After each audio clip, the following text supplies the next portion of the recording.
একটা ছেলে কখনোই ইচ্ছাকৃতভাবে খারাপ হয়ে যায় না। তার ভালোবাসার মানুষটার দেওয়া কষ্ট আর অবহেলাই তাকে খারাপ হতে বাধ্য করে। সবাই বলে ভালোবাসা যদি সত্যি হয় তাহলে সে একদিন ফিরে আসবে, আর আমি বলি ভালোবাসা যদি সত্যিই হতো তাহলে সে কখনোই ছেড়ে যেত না। আমি কখনোই কোনো কিছু নিয়ে অহংকার করি না, কারণ আমি জানি আমি মাটির তৈরি মানুষ।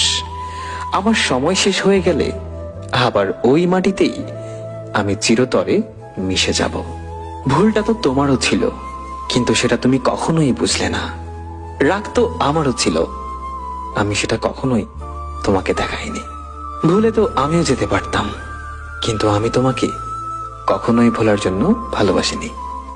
আজকাল প্রয়োজন শেষ হলে মানুষগুলোকে আগের মতো নিজের আশেপাশে খুঁজে পাওয়া যায় না, হোক সেটা পরিবারের লোক